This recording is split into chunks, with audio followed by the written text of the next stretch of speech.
The Galactic Council chamber was a place of order, pride, and power. It was a vast hall where the leaders of many species gathered under one shining dome of crystal and light. From the high platforms, alien voices echoed, each one representing entire worlds, entire civilizations. They spoke of war, trade, and the endless march of conquest. But on that day, one voice shook the chamber in a way no other did. It was old, cracked, heavy with the weight of memory. That voice belonged to Commander Taval, a war veteran of the Sci-Fi Empire. Taval did not walk like the other delegates. He limped, each step slow, each movement burdened by scars that never healed. His body was a broken map of war, an arm replaced by cold machinery, a jagged scar running from his temple to his jaw, and eyes that had once been sharp but were now haunted. He had seen things that most in that chamber could never imagine. He stood in the center of the council floor, leaning on his staff, and his voice carried across the dome. "Do not touch Earth," he warned. His words were not loud, but they carried weight, and every syllable was edged with pain. "Do not provoke the humans. Do not think them weak or simple. Their warriors are unlike any the galaxy has ever seen." For a brief moment the chamber was silent. Delegates leaned forward listening. The word Earth had not been spoken for many generations. The planet had been sealed away, isolated, forgotten by most. To many, it was little more than a primitive world at the edge of the stars, not worthy of attention. And yet here was Taval, trembling, warning them with his last strength. The silence did not last. Soon, laughter rippled across the council seats. A booming roar came from a reptilian warlord. "Earth, that backwater planet of savages? You insult us, veteran." Another counselor, her thin, insect-like wings flicking with amusement, chimed in. "You have fought too many wars, old one. Your mind is broken. Perhaps you dream of enemies where none exist." More voices joined in, mocking, dismissing, tearing at the credibility of the veteran. Their arrogance filled the air like smoke. The council leader himself, a tall being with silver scales and cold eyes, lifted a clawed hand to silence the room. His tone was calm, measured, filled with pride. "Commander Taval, you were once a warrior of honor, but your scars have blinded you. Earth is sealed, forgotten, and weak.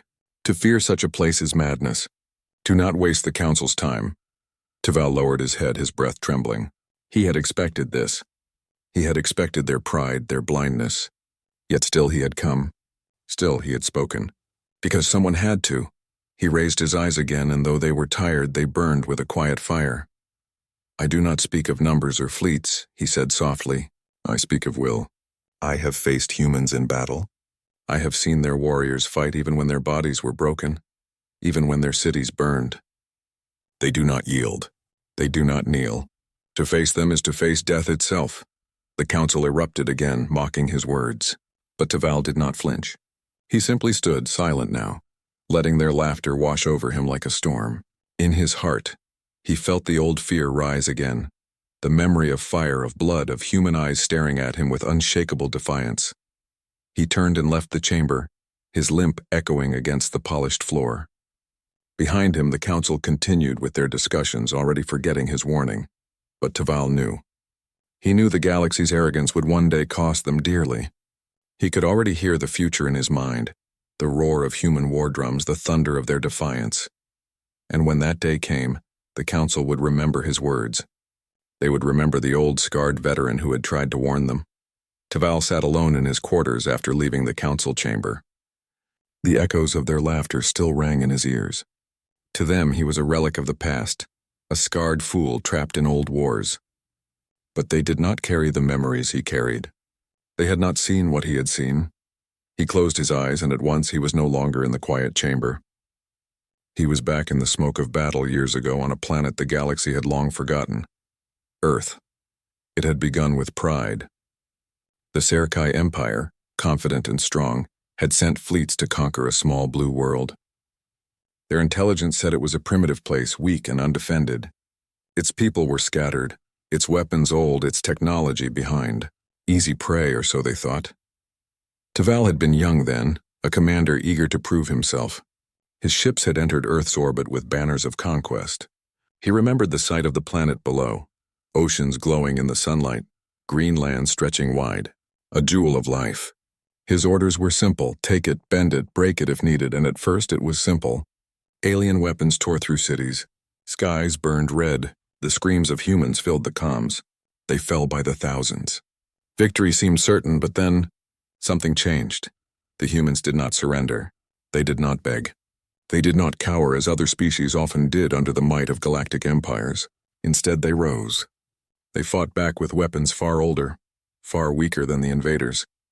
Yet in their hands, even those weapons became terrifying. Taval remembered a small village where his squad landed, expecting to find frightened civilians. Instead, men and women stood in the streets with rifles, blades, and fire in their eyes. Farmers, workers, even children with stones. They stood shoulder to shoulder, daring the Empire to take them. His warriors had expected fear. What they found was defiance. He remembered the first time he saw a human soldier up close. The man's body was broken, bleeding from wounds that should have killed him. Yet he kept moving, kept firing, dragging 3 of Taval's soldiers down with him before falling. That image never left Taval. A creature of flesh and bone, with no reason to keep fighting, had chosen to fight anyway. Taval's fleet burned cities, but each city became a fortress of resistance. Streets turned into traps. Every building held hidden fighters. His soldiers began to whisper about humans who fought even after death, who crawled with shattered limbs just to strike one last blow. They began to fear shadows in the ruins because every shadow could hide a human waiting to strike. The campaign that should have lasted days stretched into months. His fleet bled. His warriors grew restless. Every victory felt hollow because with every battle won, more humans rose. They were not fighting for conquest, for riches, or for survival alone. They were fighting for something greater. They fought for each other. They fought for their home. Taval had led warriors across many worlds, but never had he seen this. Other species broke when crushed. They yielded, they submitted. But humans? The more they were pressed, the stronger they seemed to grow. One night, after a brutal battle that left half his forces destroyed, Taval had stood on a ruined Earth street, his armor cracked, his men silent. Around him, fires burned, and there, lying in the rubble, a dying human reached for him. The soldier's eyes locked on his, not with fear, but with something else, defiance even in death. That look haunted Taval forever. The Empire eventually pulled back, declaring Earth too costly to hold. The campaign was called a strategic failure, but Taval knew the truth. It was not strategy that had beaten them. It was will. It was the unbreakable spirit of humanity. Now, years later, as the Council mocked him, Taval clenched his fists. They did not understand. They believed numbers and machines won wars. But Taval had learned a lesson carved into his very soul. To face humans in war was not to face an army. It was to face a storm, and storms could not be conquered.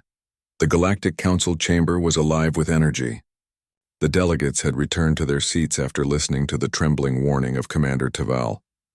But instead of caution, there was only arrogance in their voices. The old veteran's words were treated as nothing more than the ramblings of a broken mind. The council floor shone with crystal light, as one by one, leaders of empires rose to speak. A reptilian warlord with shining bronze scales stood tall and declared, "Earth is a prize waiting to be claimed. Its resources are unspoiled. Its lands are rich. The humans, if they even still exist in strength, will bend easily. They are only flesh. We are power." The chamber roared in agreement. Some slammed their claws on the tables, others hissed in approval, and a few tapped their wings against the walls in their custom of applause. High above, the council scribes recorded every word into the galaxy's archives. The fate of Earth was being decided, and not one voice besides Taval's had spoken against the conquest.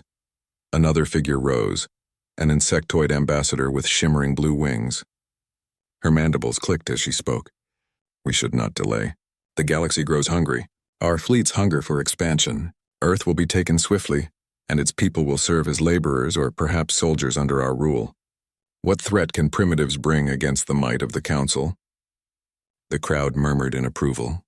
The thought of more resources, more territory, more power filled their minds with greed.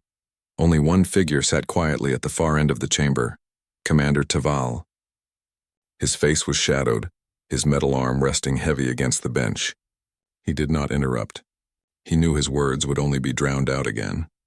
Then the Supreme Chancellor of the Council rose. His presence silenced the hall. He was tall, his silver scales glimmering under the lights, his eyes sharp and cold. He raised a clawed hand, and the noise fell away until only his voice echoed. "Brothers, sisters, leaders of the stars," he began. "We are the council. We rule where others bow. We decide which would worlds live in freedom and which serve under order. This earth is not a mystery. It is a forgotten stone at the edge of the galaxy. Do not let the fears of one scarred soldier blind us." He gestured toward Taval without looking at him. "Commander Taval fought well in his time, but war has broken his spirit. He sees shadows where there are none. He speaks of Earth as if it were a monster hiding in the dark. Yet we know the truth. Monsters exist only when we allow weakness to grow. We are not weak." The hall thundered with approval. Delegates rose from their seats shouting in support, their voices echoing like rolling waves. Taval slowly lifted his head. His voice was quiet but carried through the chamber. "You mistake spirit for weakness. You mistake silence for emptiness. I have fought them. You have not. And when your fleets fall, when your cities burn under their defiance, remember this moment.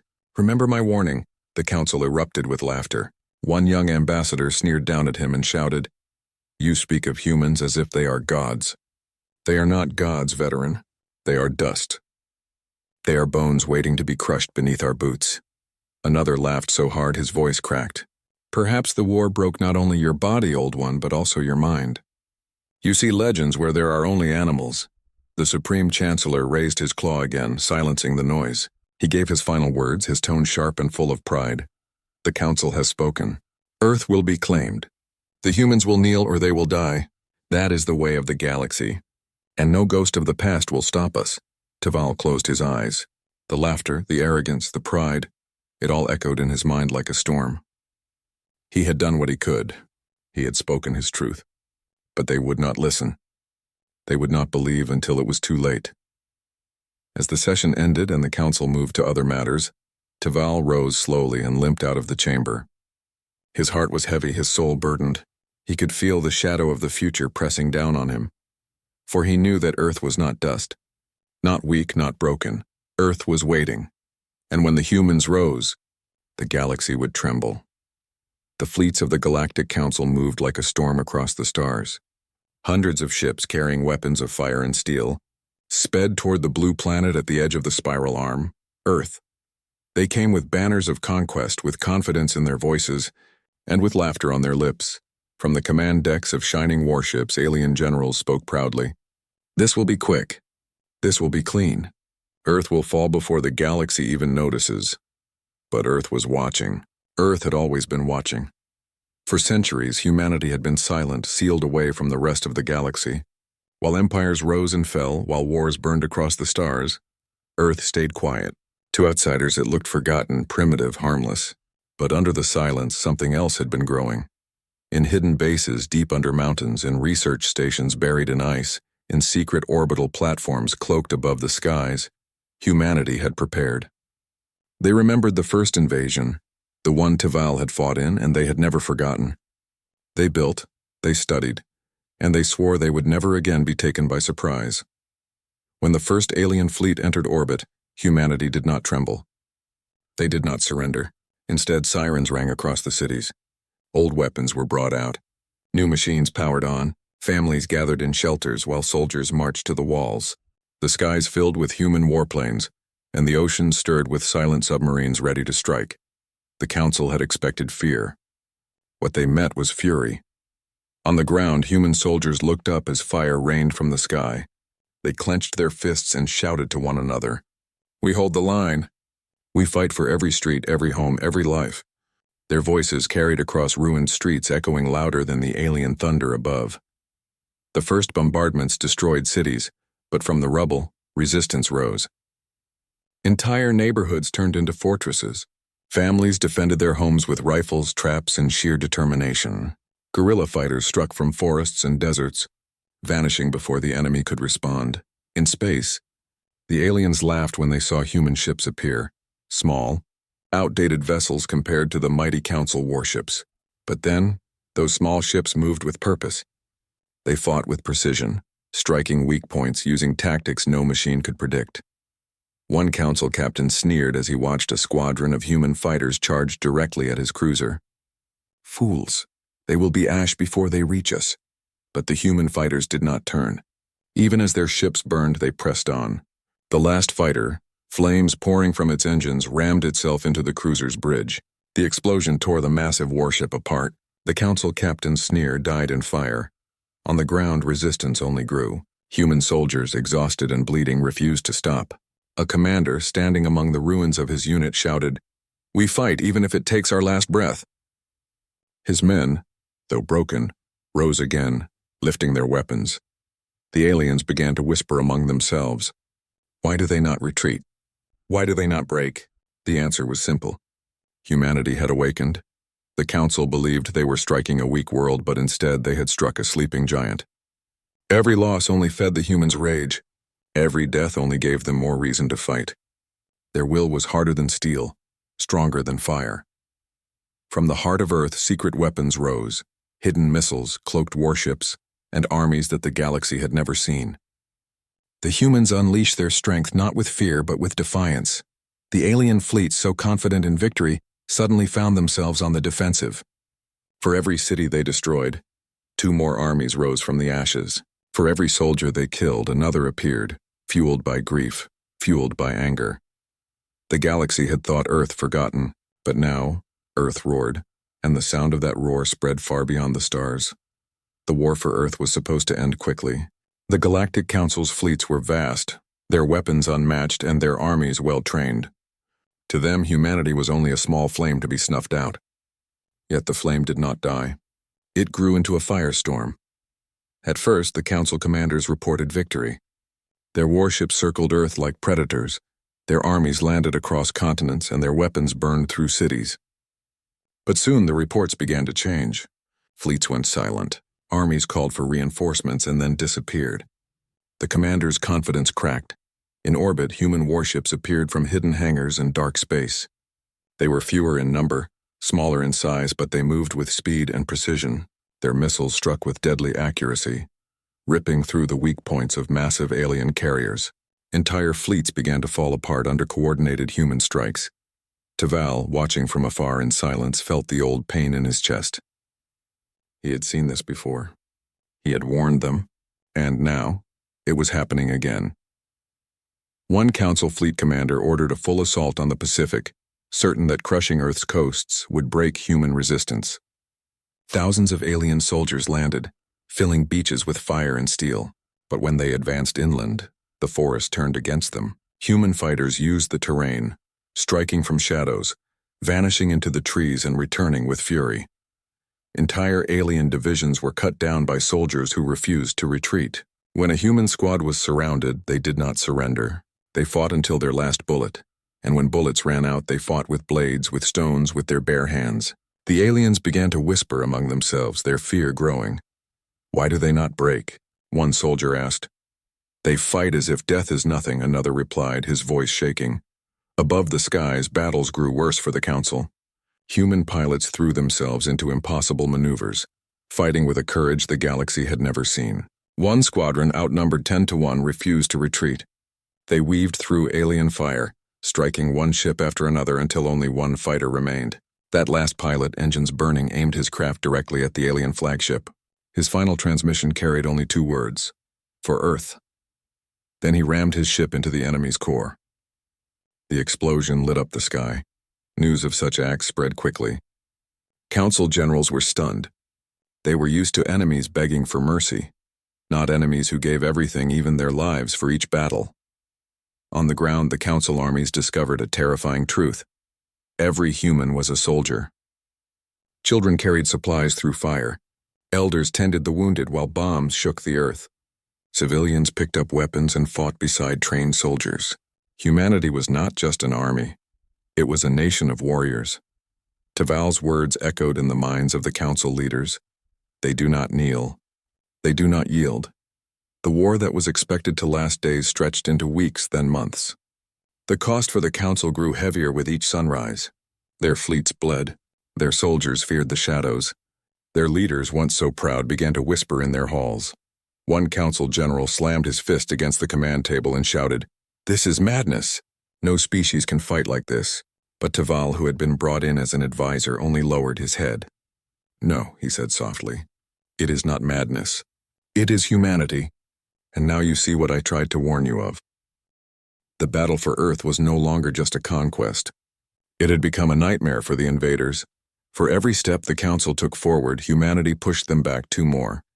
For every ship they destroyed, another human warband struck at their flanks. For every soldier they killed, they faced 10 more with fire in their eyes. The Council had entered the war expecting submission. Instead, they found defiance. The galaxy had prepared for many enemies, but it had not prepared for humanity's will. And in the ruins of battle, one truth grew clearer with each passing day. Earth would not fall. The Galactic Council chamber was no longer filled with laughter. Gone were the boasts, the pride, the confident talk of easy conquest. Now the hall trembled with fear. Delegates shouted over one another, voices sharp with panic, reports streaming in from the front lines.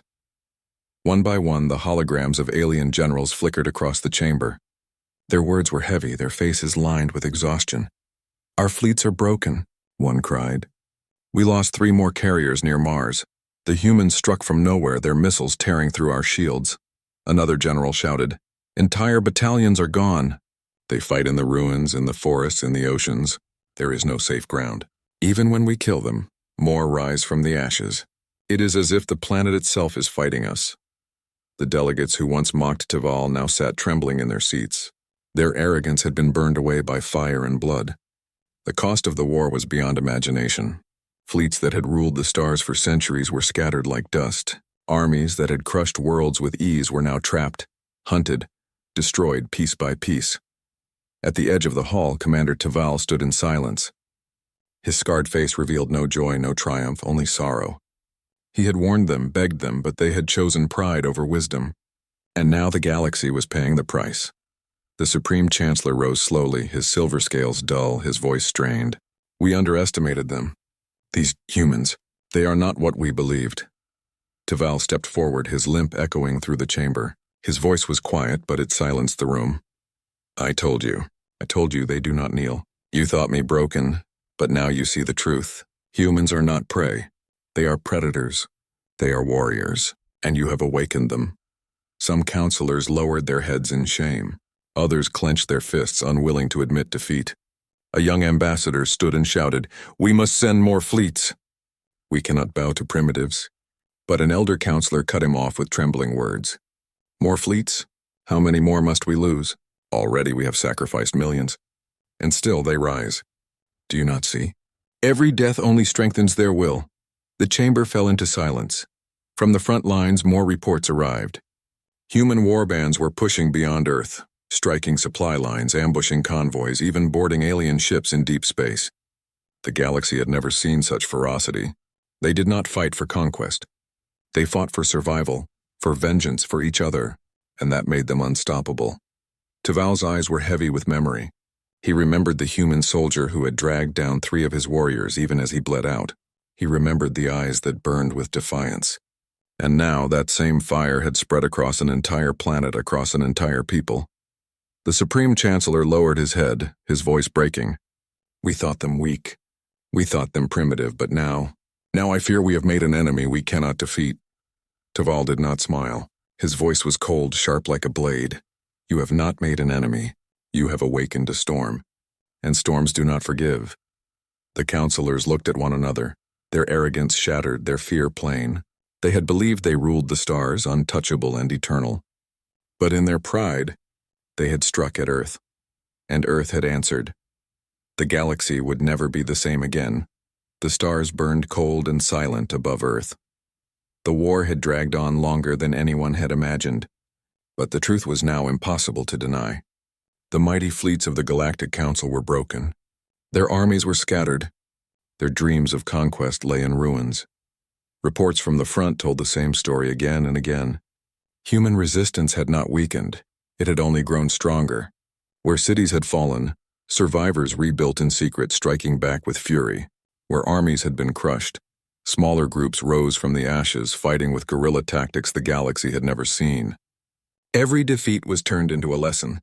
Every loss was turned into rage. Humanity was adapting faster than the Council could fight. In the grand chamber of the Council, silence hung heavy. Delegates who once argued with arrogance now sat pale and fearful. The war that was supposed to last weeks had consumed years. Wealth had been drained. Worlds had been abandoned. The council was bleeding from wounds that would never heal. At the center stood Commander Taval, his body bent but his spirit unbroken. He looked at the assembly, his voice calm but sharp. I warned you. I begged you to listen. You called me mad. You laughed at my scars, but now you see the truth written in fire. You see it written in the graves of your soldiers. Humans are not weak. They are not prey. They are the storm that you cannot chain. The Supreme Chancellor lowered his head, his voice trembling with regret. We thought we were teaching them fear, but in truth, we only taught them how to fight harder. A deep silence followed. Many counselors looked down ashamed. Others whispered to themselves, unable to believe the reality before them. From the outer colonies came desperate transmissions. Human fleets were no longer only defending Earth. They were striking outward, pushing into space with stolen technology, rebuilt ships, and sheer determination. Entire battalions vanished under their sudden attacks. Supply lines shattered. No one was safe anymore.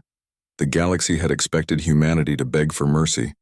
Instead, humans had become something else, something far more dangerous. They were not conquerors by nature, but once pushed to the edge, they had risen as warriors unlike any seen before. Taval's eyes hardened as he looked upon the trembling council. His voice was cold, almost mournful. You thought yourselves gods, untouchable among the stars, but you were blind.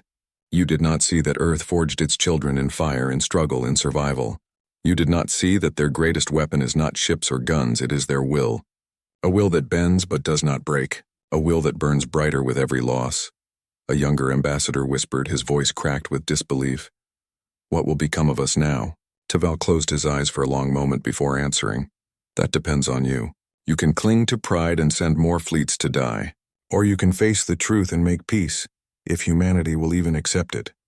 But know this, if you choose war again, it will not be Earth that falls. It will be the Council, and history will remember this not as humanity's trial, but as your downfall. The chamber shook with silence. For the first time in living memory, the great rulers of the galaxy felt small, fragile, and afraid.